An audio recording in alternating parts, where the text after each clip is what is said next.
ሰላም ጤና ይስጥልኝ ተወዳችሁና የተከበራችሁ ቻናሌ ቤተሰቦች ባላችሁበት ሰላም እላችኋለሁ። እንደምን ሰነበታችሁ፣ እንደምን ቆያችሁ፣ እንደምን አላችሁ?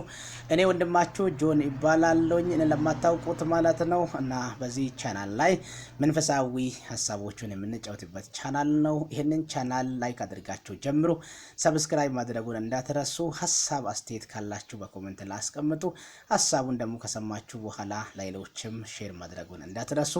እኔ ወደዚህ በቪዲዮ መጥቼ አላቅም። አሁን ዛሬ ደግሞ ተገናኝተናል። በጣም ጠቃሚና ወሳኝ በሆነ መረጃ ወደ እናንተ መጥቻለሁ። እስከ መጨረሻ አብራችሁ ከቆያችሁ ተጠቃሚ ትሆናላችሁ። እስከዛ ደግሞ አብራችሁ እንድትቆዩ እጋብዛለሁ።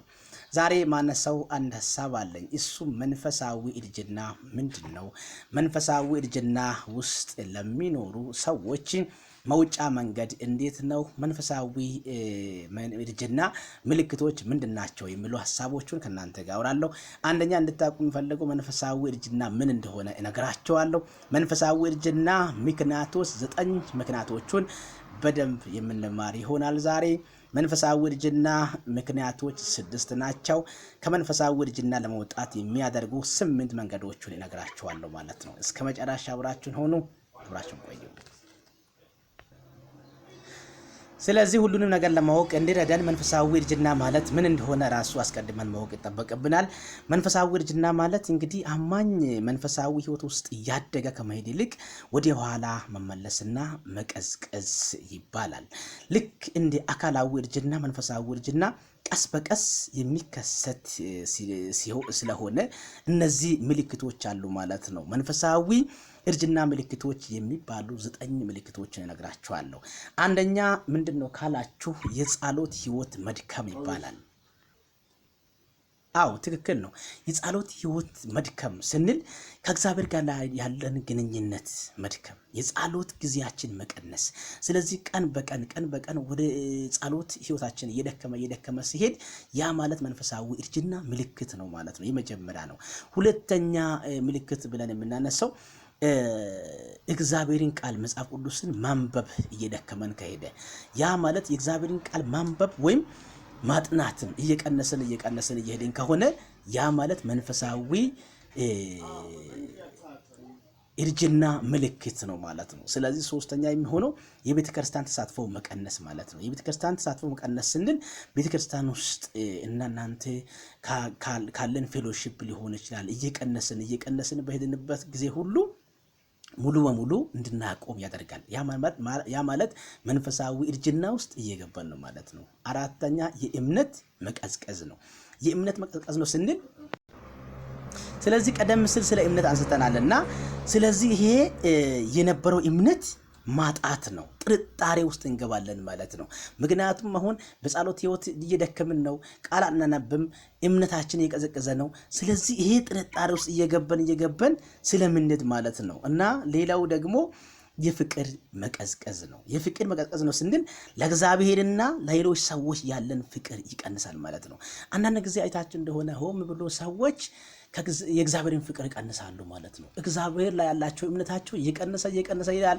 ሁለተኛ ደግሞ ከእግዚአብሔር ሰዎች ጋር ያለን ፌሎሺፓችን እየቀነሰ እየተጠራጠርን ጥርጣሬ ውስጥ መንፈስ እየገባን ስለዚህ እነዚህ ነገሮች ውስጥ እየገባን ከሆነ መንፈሳዊ እርጅና ምልክቶች ናቸው ማለት ነው። ስለዚህ የምስክርነት መቀዝቀዝ ለምሳሌ ስለ እምነት ላለን ጉዳዮች ላይ ለመናገር ፍቃደኛ አንሆንም ማለት ነው። አምኖንም ስለዚህ በቃ እንመሐሰልና እናልፋለን ማለት ነው። ያ ደግሞ መንፈሳዊ በጣም አደገኛ ነገር ነው። ምክንያቱም ስለ እምነታችን እንዴት ነው በእምነት ያለን አጽንኦት በእምነት ያለን አቋማችን እንዴት ነው መናገር ያልቻልነው? ለምንድን ነው የቀዘቀዝነው? ለምንድን ነው? ስለዚህ ተለማምደን ወይም ማለፍ የፈለግነው ለምንድን ነው?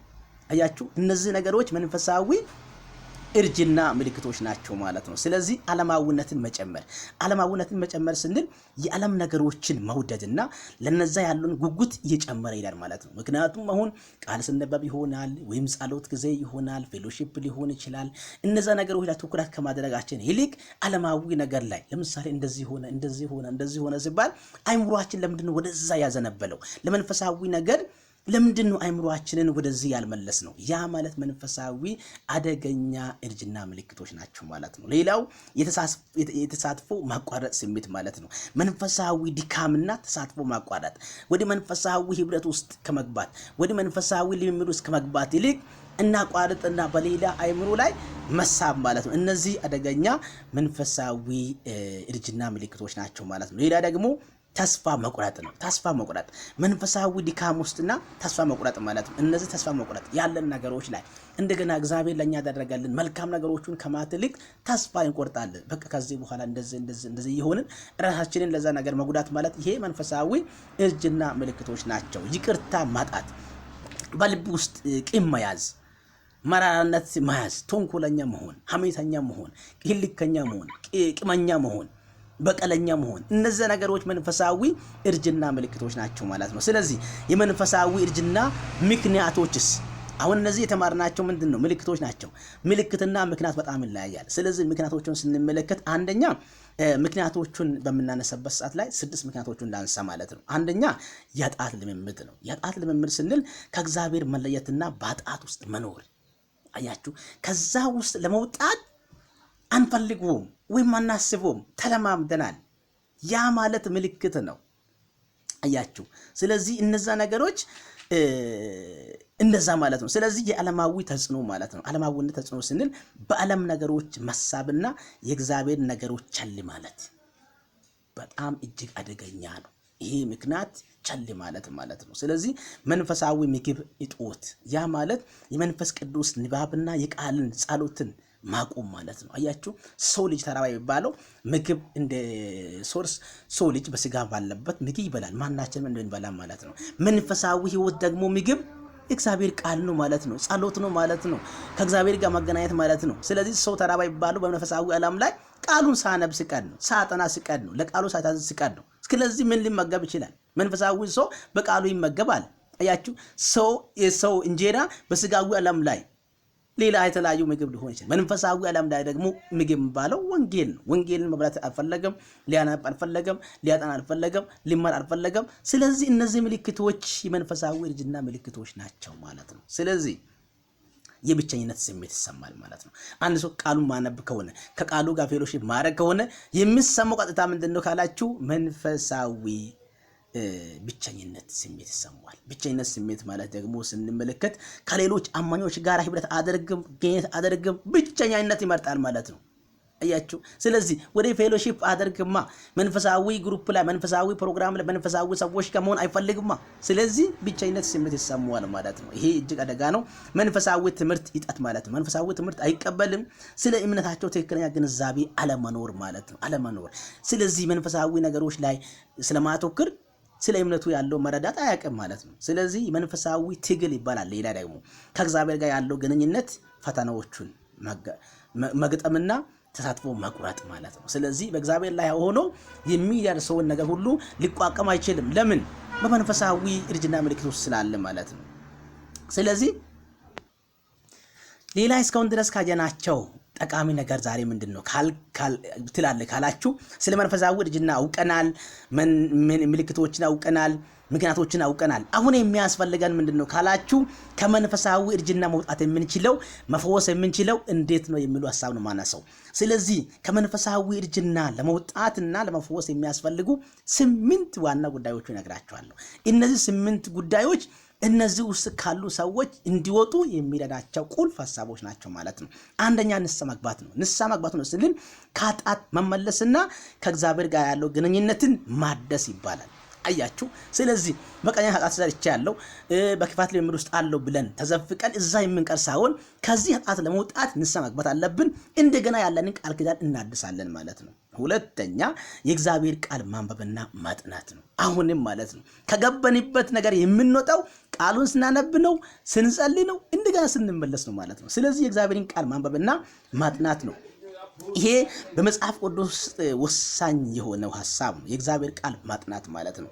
ሌላው ደግሞ ጸሎት ነው። ከእግዚአብሔር ጋር ያለ መነጋገርና እርዳታ መጠየቅ ማለት ነው። አንድ ሰው የሚጸልየው ወገኖቼ ወደ እግዚአብሔር ስል ከአምላኩ ጋር የምናገርበት ቁልፍ ሐሳብ ነው። ስለዚህ ትክክል ስለሆነ ብቻ አይደለም፣ ኦሮንግ ስለሆነ ብቻ አይደለም የሚጸልየው። አያችሁ፣ በሱ ፊት ላይ ግልጽ መሆን ነው። በሱ ፊት ላይ ሐሳቡን ማስቀመጥ ነው። ስለዚህ ጸሎት ነው። ሌላ የቤተክርስቲያን ተሳትፎ ነው። ከሌሎች አማኞች ጋር ግንኙነት፣ አብሮ መምለክ፣ አብሮ ማገልገል፣ አብሮ መጸለይ አስፈላጊ ስለሆነ በእነዚህ ምክንያት እንወጣለን ማለት ነው። ሌላው የመንፈስ ቅዱስ መታመን ነው። በመንፈስ ቅዱስ ላይ መመራት፣ በኃይል በመንፈስ ቅዱስ ላይ መታዘዝ፣ እሱን መስማት፣ መንፈስ ቅዱስ ለመታዘዝ ወገኖቼ፣ ሰው በመንፈስ ቅዱስ ላይ ሊታዘዝ ይገባል ማለት ነው። ሌላው ይቅር ማለት ነው። ይቅር ማለት ነው ስንል ሌሎችን ይቅር ማለት፣ ቅምና መራራነትን ማስወገድ ነው። ህልከኝነትን ማስወገድ ነው። በቀልን ማስወገድ ነው። እነዚህ ነገሮችን ማስወገድ ያስፈልጋል። ሌላው ደግሞ ተስፋ አለመቁረጥ ነው። ተስፋ አለመቁረጥ ስንል በእግዚአብሔር ላይ ያለን መታመንና ተስፋ ማድረግ ማለት ነው።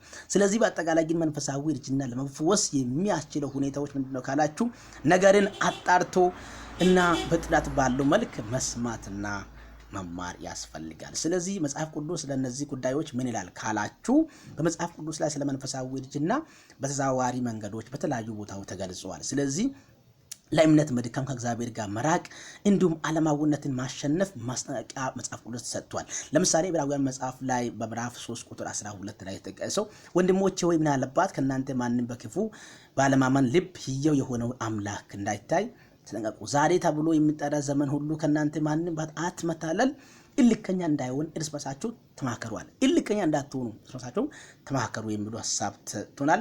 በዮሐንስ ራእይም ደግሞ በምዕራፍ 2 ላይ ቁጥር 4 እና ቁጥር 5 ላይ የምናገረው ሐሳብ አለ። ዳሩ ግን የምናገሪ ነገር አለኝ፣ አስቀድሞ የነበረ ፍቅር ትታል አለ።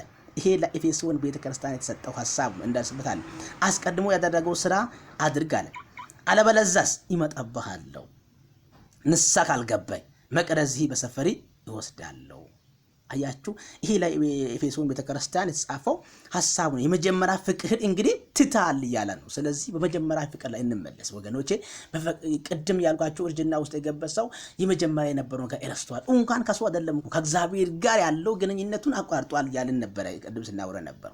በገላትያ መጽሐፍ ምዕራፍ 6 ቁጥር 9 ላይ በመናገርበት ሰዓት ላይ መልካም ነገር ከማድረግ አታክታለ። ለምን ብንዝል እንኳን እናጨላለን እያለ ስለምናገረን፣ ስለዚህ መልካም ነገር ለመስራት አታክቱ፣ መንፈሳዊ ትጋትን ቀጥሉ ይላችኋለሁ። ሌላው ደግሞ ለምሳሌ መልካም ነገር ካያችሁ በኋላ የእግዚአብሔር መልካምነት እንዳትረሱ።